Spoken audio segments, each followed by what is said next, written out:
नमस्कार, श्री स्वामी समर्थ। आज आपण या व्हिडिओमध्ये कन्यापूजनाची संपूर्ण माहिती, संपूर्ण विधी पाहणार आहोत। कन्यापूजन तयारी कशी करावी, तसेच कन्यापूजन कसे करावे, कन्यापूजेत किती मुलींची पूजा केली जाते, कन्यापूजनात कोणत्या वयाच्या मुलींची पूजा करावी, त्याचे काय महत्त्व आहे, याची संपूर्ण माहिती आपण आज या व्हिडिओमध्ये पाहणार आहोत। तर व्हिडिओ शेवटपर्यंत पाहायला विसरू नका। चैत्र नवरात्री आणि शारदीय नवरात्रीच्या अष्टमी आणि नवमीच्या दिवशी कन्यापूजन केले जाते। वास्तविक एका वर्षात 4 नवरात्री असतात, पण चैत्र नवरात्री आणि शारदीय नवरात्रीला विशेष महत्त्व आहे। दरवर्षी नवरात्री, दिवाळी, मार्गशीर्ष महिना अशा अनेक प्रमुख सणांना मातेची पूजा केली जाते। असे मानले जाते की नवरात्रीमध्ये अन्न न खाल्ल्याशिवाय देवीची पूजा केल्याने कोणतेही फळ मिळत नाही। कन्या भोजनातून आईला विशेष आनंद मिळतो आणि त्यामुळेच मुलींची पूजा करून जेवण दिले जाते। तर कन्यापूजेत 9 मुली आणि 1 मुलाची पूजा केली जाते। ही पूजा 9 मुलींना आईचे रूप आणि 1 मुलगा बटुकनाथ म्हणजेच भगवान शिवांचे रूप मानून त्यांची पूजा केली जाते। तर कन्यापूजन करण्याची पद्धत कशी आहे ते प्रथम आपण पाहूया। तरुण मुलींना देवीचे रूप मानले जाते।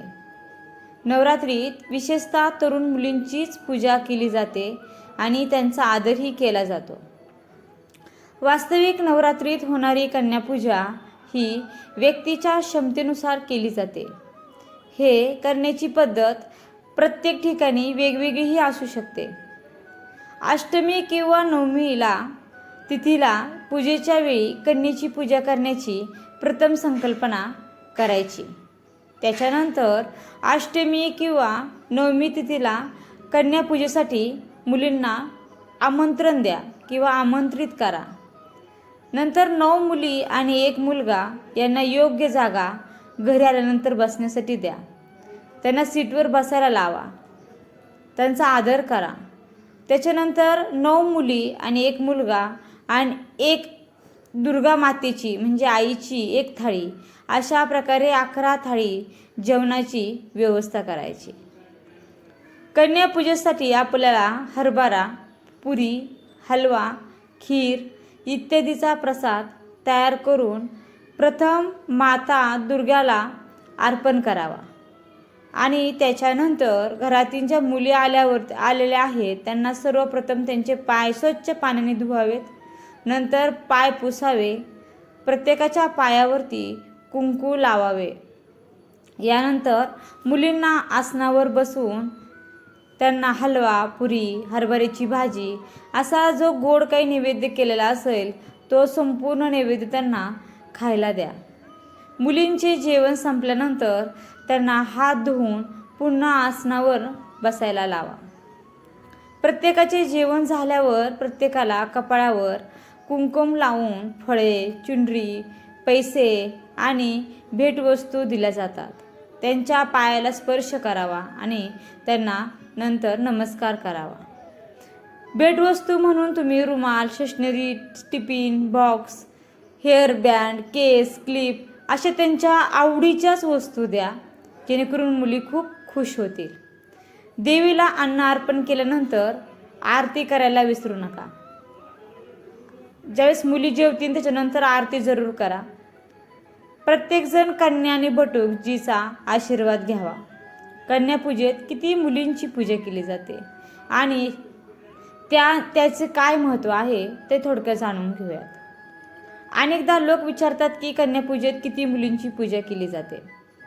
तर अशा प्रकारे 9 मुलींची पूजा करणे चांगले आहे।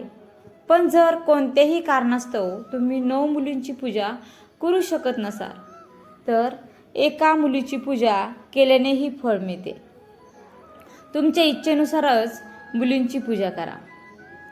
कन्या आणि बटुकाची पूजा केल्याने समृद्धी, धन, धर्म, काम, ऐश्वर्य, राज्य, ज्ञान यांचा विकास होतो। आता आपल्याला 2 ते 10 वर्ष वयोगटातील मुलींना जेवण का द्यावे आणि त्याचे काय महत्त्व आहे, तर देवी मातेच्या मते 2 ते 10 वर्ष वयोगटातील मुली किंवा कुमारिका पूजेचे विशेष महत्त्व आहे.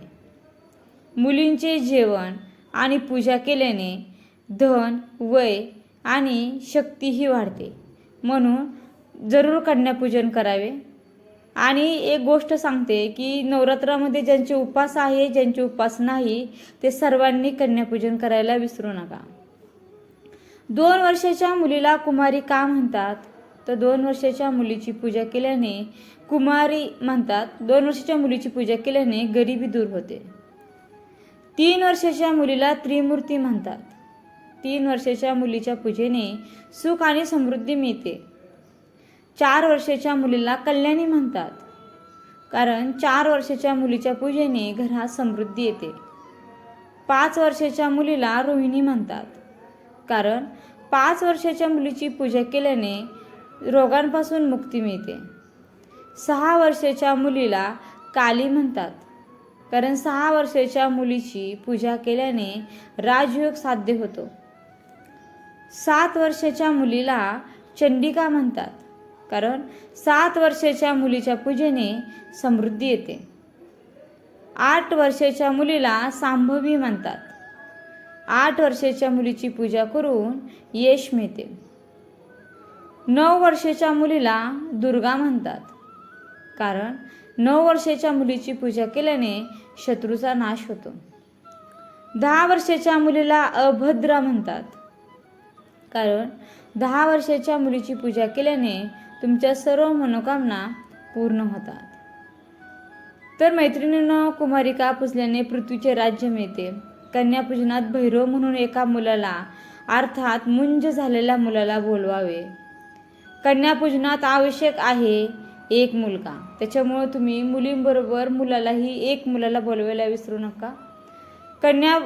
नवरात्रीत कन्यापूजनाचे महत्त्व आहे, परंतु केवळ कन्या पूजल्यानेच पूजा पूर्ण मानली जात नाही. जोपर्यंत त्यात एक मुलगा सामील नसेल, बटूक म्हणून याची पूजा करावी. प्रत्येक देवीच्या मंदिरात सुरक्षेसाठी महादेवाने आपल्या रूपात भैरव यांना स्थान दिले आहे.